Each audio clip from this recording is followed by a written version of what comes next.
And it's wonderful to be with you all today, especially because I realize, you know, when we think about the topic of burnout, perhaps the first thing we don't necessarily think, oh, I think I'll take my lunch break and look at a screen, right? So I realize that that takes some energy. So I'll try and make our time really interactive today, and hopefully this can feel like a space where you're really gaining a lot of knowledge to kind of put in your back pocket to reflect on for later. I've designed it in such a way where you can take a lot of tools from today and really think on it as you're moving forward in your own workplace. So I'll go ahead and kind of dive in here. Before I actually share more about myself, I would love if you want to take a moment. Let's just greet each other in the chat for a moment. Let's share. If you feel comfortable, your name, perhaps your what you studied at North Park or your background.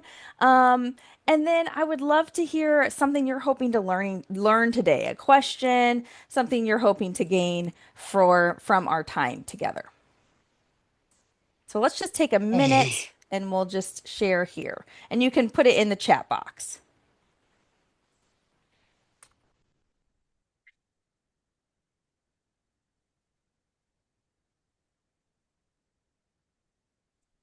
So while you're starting to gather your thoughts there, I'll just share. I know it's nice to know kind of what's coming.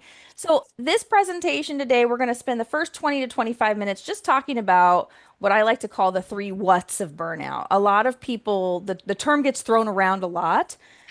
And what I found is that not everyone really knows what it actually is according to research. And so I want to give us that clearer definition, and to kind of understand it from that perspective. And then I want to give us some space to talk as a group. We may break out in small groups, we may stay together as a group, but I want to give you a chance to reflect as well. And then at the end, we might have some time to share out today. So while I'm sharing, please feel free to drop in the chat the things that you're hoping to learn or the questions you brought to the table. So I thought it would be nice to start off with a little bit about me. Again, I know every time I'm in the room with someone, I like to understand who is this person chatting at me. Well, like I said, my name's Ashley Cisneros Ritter. I live here in Chicago with my spouse and two kiddos, and I also can add to that three cats, two chickens, some bees. We really are going all out with the animal thing here, so we really love it. But I like to joke that I'm both, as you can see in the photo, happy and tired, right? And in fact, hilariously, my kids are much older now, so I encourage you, if you are someone who has children in your life, take pictures of them when they're young. They don't want pictures when they're older, so. That's kind of a little funny piece for you. But in my professional life, I'm a career and leadership coach. I carry a master's of organizational leadership, or I earned a master's of organizational leadership. And really, all of my focus has really been on this concept of burnout, compassion fatigue, and toxic workplaces. I did not think I was going to start there. I didn't think that was going to be my discipline or area of research. I originally went into my line of work to really focus on workplace thriving. And what I found is that the inverse of that is often people wrestling through challenges with burnout. And so I committed my own work to really focusing on what exactly is that? How can we get our arms around it? How can I empower others to understand it better? So that's really our focus today. I have a background as well in nonprofit leadership, higher education, and is my close to my heart is working in community development as well. Okay, so as we get started, like I said, I want this to be semi-interactive. I want you to have a chance just to reflect for a moment. So, like I said, the questions you're hoping to answer today, what are some questions you brought to the table? And then if you want to also reflect, you can even think about, and this can even be just on your own personal sheet of paper if you want, what are some things that make work meaningful to you?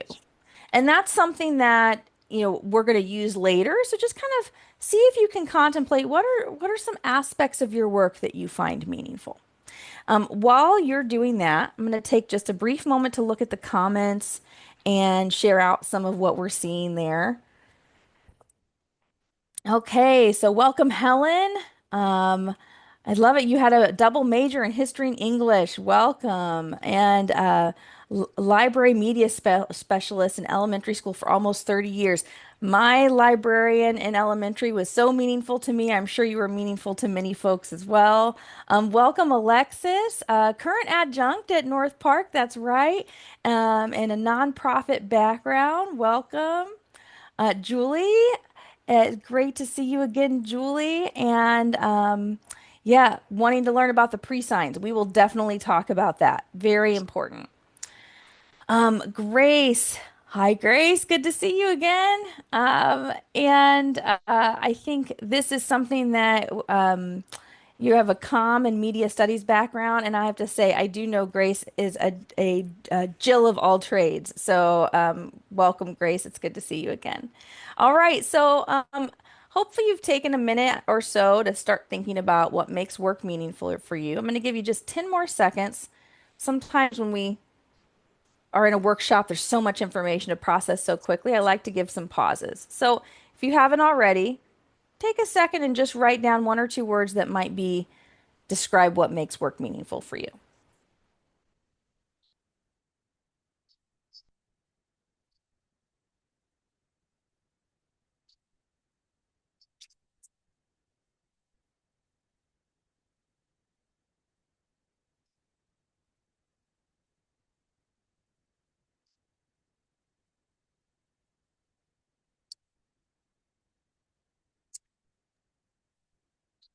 Okay, I know it's not a long pause, but perhaps more than we get to have often. So, and then welcome, Paul. I see that you welcome to being here. And yes, you're a charitable advisor here. Welcome. And I think thinking about it from a preventative perspective is so crucial. And that's what I often wish so many of my clients would do as well. So, like I shared a little bit about my background, I run my own coaching and consulting business, but I'm also the associate dean here at the School of Business and Nonprofit Management. And one of the reasons this is so important to me is because I think we need to prepare not just business leaders, but all leaders to understand what this is, both from their own team's perspective, but also a personal perspective as well.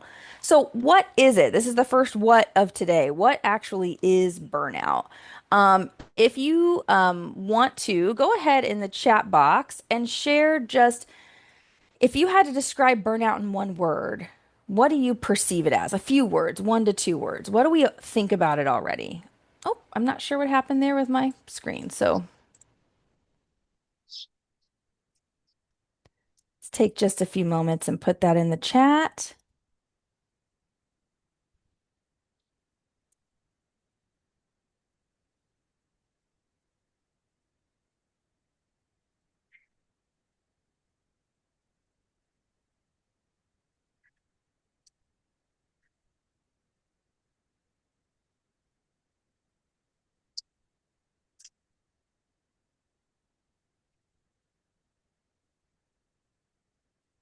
Okay, we're getting some good words in here. Disinterested, exhaustion, overwhelmed, exhausted, boredom. Yes, boredom is absolutely part of it as well. So you all had some really good words to describe it.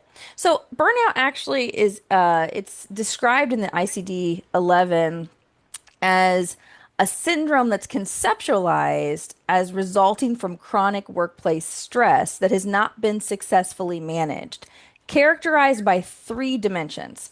So you have to have all 3 of these for burnout to be taking place.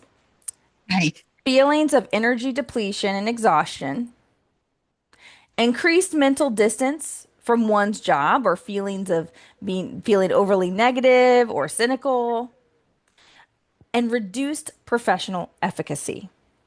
So it goes on to say burnout refers specifically to a phenomenon in the occupational context and should not be applied to describe experiences in other life. So, what I want to focus on here really are these 3. And I'm just going to ask everyone to mute. I think we are getting a little bit of sound back. So, if you're not muted, go ahead and please be sure to mute. So, one of the things that I think happens here is that people throw around the term burnout to describe anytime we're feeling kind of bummed out about our job. But the reality is, it's actually the combination of these three things. So it became such a serious issue that the World Health Organization actually put out a clarification. One of the things that happens with burnout is that people sometimes can internalize it as their own problem, that it's an individual issue. If you take nothing else away from today, what I hope you know or learn is that burnout is not an individual problem. To have burnout, it is absolutely a something that is occurring, they call it a phenomenon, something that's occurring in relationship with a workplace.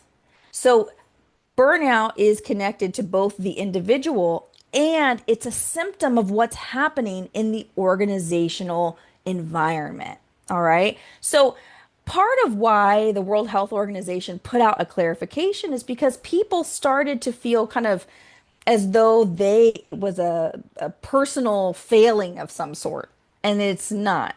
So it's included in the International Classification of Diseases as an occupational phenomenon, not a medical condition. And that's really crucial as well, because again, this is not, burnout is not a clinical term. This is a term that is describing a situation, but it has health implications. In some ways, part of what clinicians will sometimes talk about is that burnout is the step before a lot of other factors that come into play from a mental health perspective. So, again, I just want to focus on these three items. Energy depletion. This is that feeling where you're like, okay, I know I've got this project.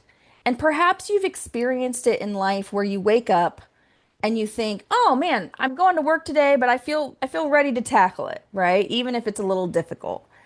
That accessing that feeling becomes next to impossible. The mental distance from one's job is interesting. This is the idea of cynicism is it's feeling like, well, it's not nothing I do is going to matter anyway. It's not, no one's really listening anyway. And so you lose that connection of impact. You lose a feeling of connecting, a connection to what is hopeful about your work.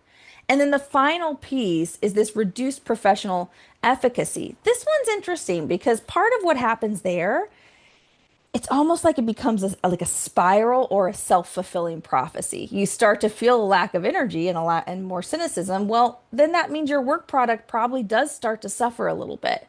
As a result, then you start to say, well, maybe I'm just not even good at this. Like maybe I'm not even meant for this. Maybe I'm not, maybe the problem's me. Like I don't even believe in myself anymore. And you start to have this mindset shift that really can take root. So again, none of these things on their own indicate burnout. It's when you have all three.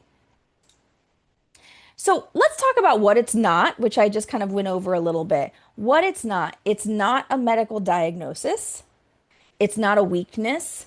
It's not a breakdown. I hear people talk about it in conjunction with a breakdown. That's not technically what the research points to it being. It maybe it involves some elements of that, but that's not the case.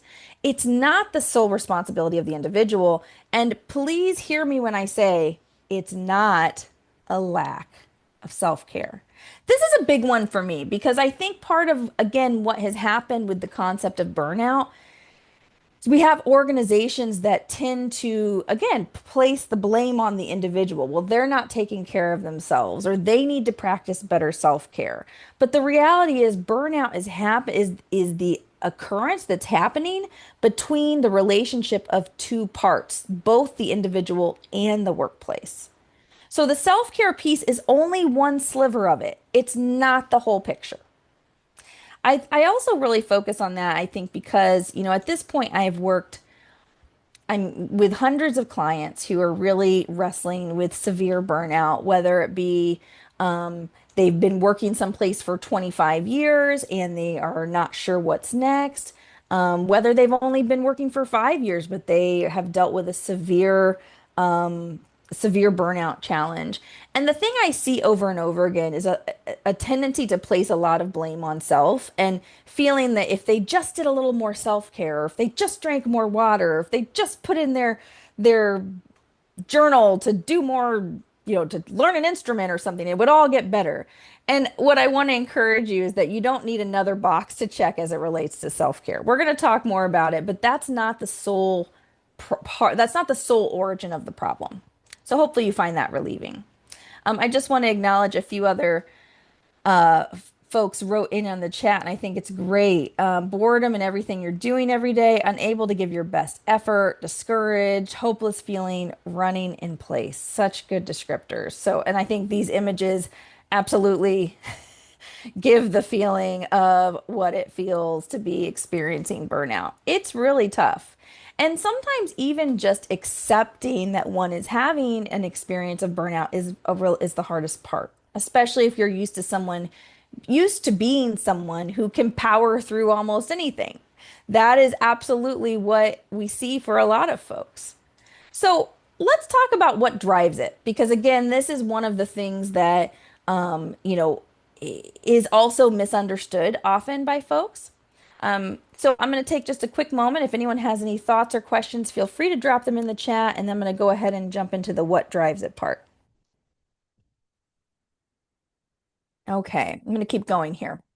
So oftentimes people feel that burnout is a result of working too much, having too much work to do, not liking the work.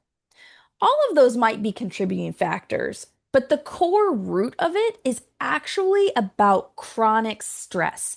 Now, a lot of us don't actually understand what drives chronic stress or what it even is. So we're going to talk about that.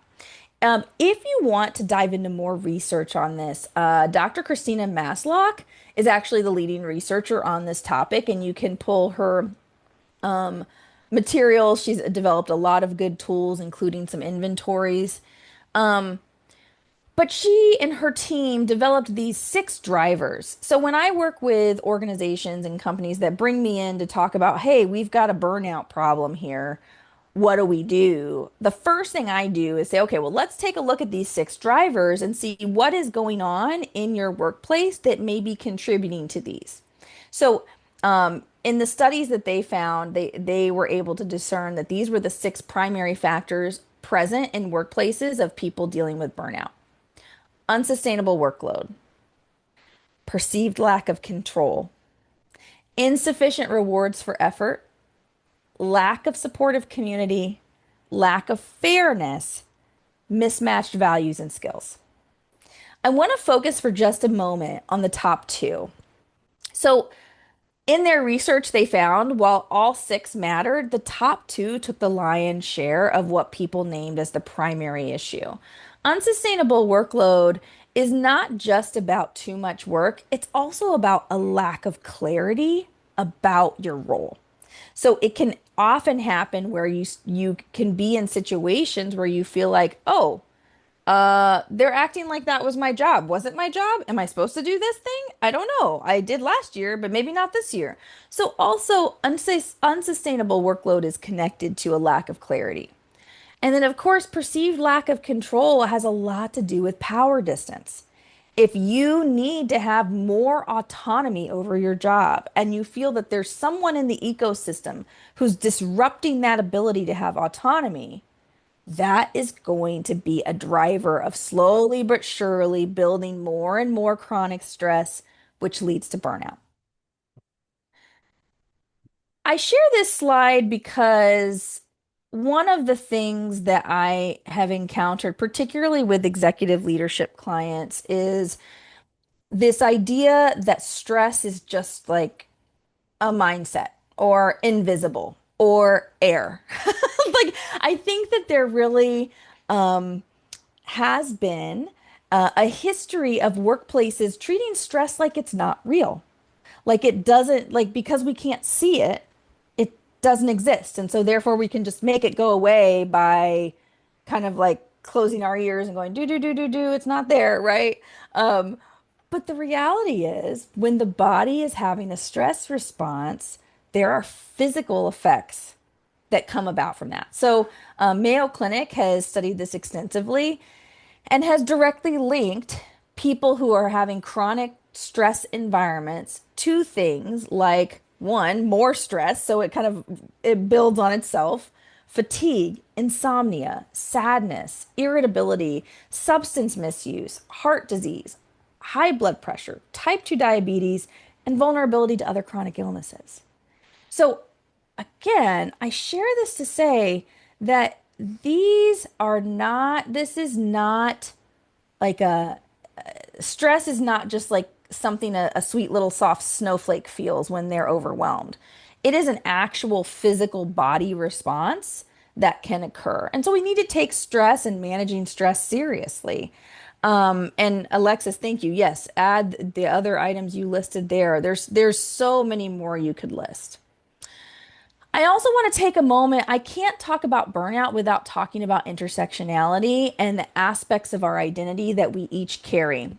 This is so crucial because part of what's important to recognize is that we see that burnout can sometimes disproportionately affect groups of people who have less power in a particular environment. And so, what we want to be thoughtful about is recognizing that the ways that we carry our identity and the ways that or the identities we carry throughout the various workplaces and environments we're in also may be affecting our experience of stress. I may be feeling a different kind of environment than perhaps maybe some of my male counterparts. Um, I I also once worked with a colleague who was a woman of color, and she was experiencing a very different environment based on one of our colleagues. So we have to be thoughtful about the fact that, the various aspects of how our identities work together within our own experience of the world affects this conversation as well. Just because you're not stressed doesn't mean someone else may not be experiencing stress. This concept of this diagram, and you can read more about intersectionality from the University of Michigan. This is some really good research. You can actually Google this, and I really encourage you to take a deep dive in it as well because it's closely linked with issues of burnout too. So what I want to do now is I actually want to give us a chance. We're coming into about a half hour together, and I don't know about you, but that's kind of as long as I can hear someone talk, right? So I want to give you a chance just to look at some of these quotes. These are real quotes, used with permission, and kept anonymous from real clients who have experienced burnout. I'm going to just let you silently read the screen. And I want you to just take a note or two of any aspects of this that maybe you've felt before that you identify with, or things that you're noticing that's connected to the drivers that I just shared. If you have any visual impairments today, please let me know in the chat. I'm happy to verbally read it out loud as well. So just take a moment and let you read through these. There's going to be three of them.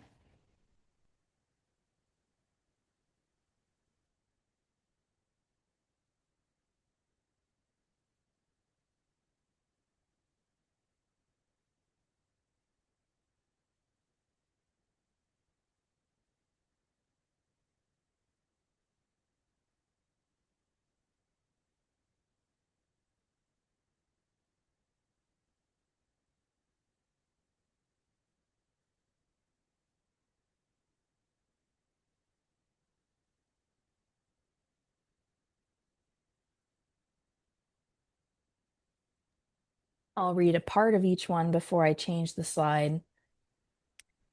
The end of this one, it says, and at the end of the day, you're not sure anyone is listening anyway. This was from a higher ed client.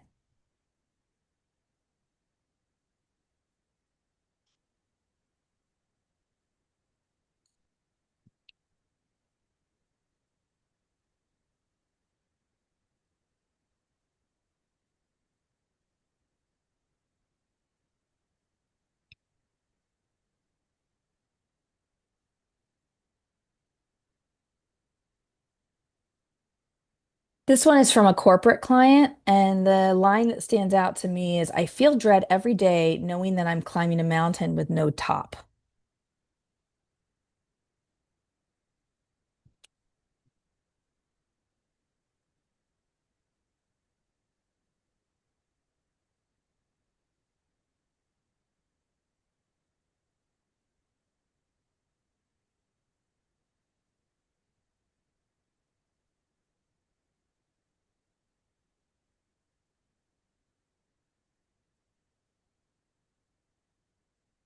And this last one, what stands out to me is I never thought burnout was an option for me until it was. And this client in particular, and again, these are different higher ed clients, but this one in particular stood out because this person was very clear about the fact that they just had muscled through everything. It was never an option to allow themselves to even acknowledge stress. And then eventually it came to a head. So what can we do? And this is where I think, when anytime I give this talk, I really want to acknowledge um, that this can feel really personal for a lot of us. It can really bring up some tough stuff, and it can feel a little bit heavy. I mean, even, you know, as we share information about it, the natural next question is, well, how do we solve it? What's the solution? What do we do? How do we work our way through this? And one of the things I just want to encourage us with is that even though we are going to talk about solutions and some things about that, that conversation is much more nuanced, right? And so part of the solution is having greater clarity about what it is.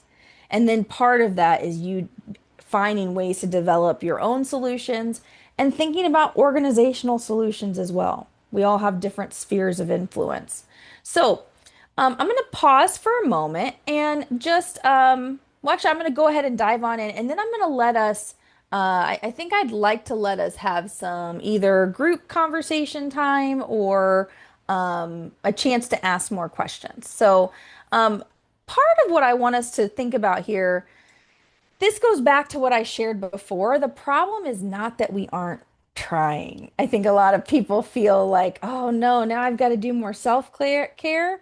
And it says here, the problem is that the world has turned wellness into yet another goal that everyone should strive for, but only people have with time, money, and they go on to talk about this, saying that sometimes the feeling is that only those with economic privilege would be able to address it. What I want to encourage you is that since we aren't going to be able to get into all the many solutions today, I want to, if you take nothing else away, please think about connecting with the book Burnout by the Nagoski sisters, Dr. Emily and Dr. Amelia.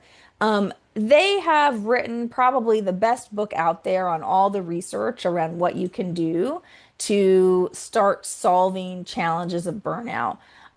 And the three things I always talk to people about with it is I say, you know what? I want you to get honest first and foremost. A lot of people have a hard time acknowledging that that's actually what's happening, and they keep feeling like I can dig my way out of it, but it's a muddy hole, right? And it may be that you have to try different things you have not tried before.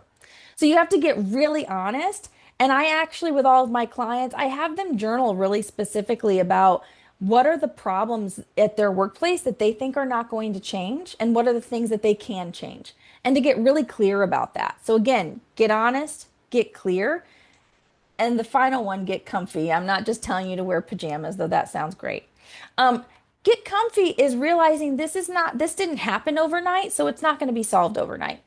You've got to find a way to recognize that there may be a journey with this of finding your way to either the next workplace or communicating with supervisors and other people about what you need.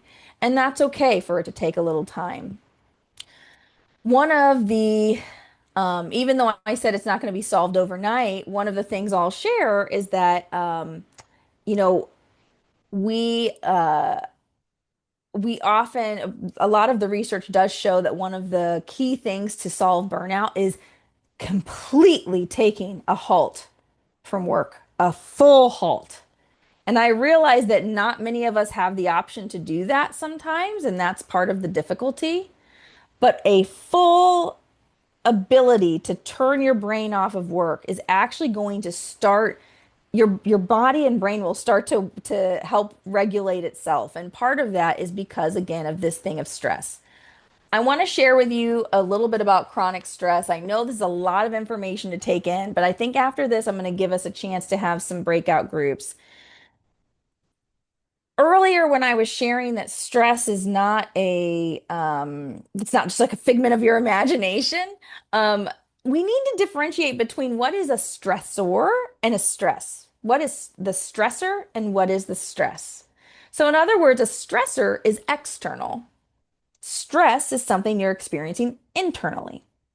A stressor is pressure you're receiving externally, emails overflowing your inbox, a supervisor coming in and chewing you out for something that you didn't deserve to be chewed out for. Hopefully, you're not in that kind of environment.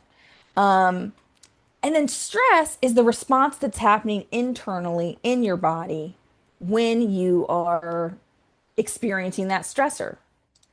So, part of what we have to do, again, is to start to differentiate between stressors versus stress and understanding what is the difference. So, I feel like we've had a lot of conversation here. I want to give us a chance to just interact with each other for a moment. And I want us to, I think I am, if it's possible, I'd like to do breakout groups for just 10 minutes. And I'd like you to get a chance to just let's for and thank you, Jasana. Sorry to change up the plan, but once I saw the group, I was like, oh, that could be fine. Um, so yeah, let's have a moment just to talk with each other. What do you think makes it really difficult to get honest about this? If you feel comfortable sharing.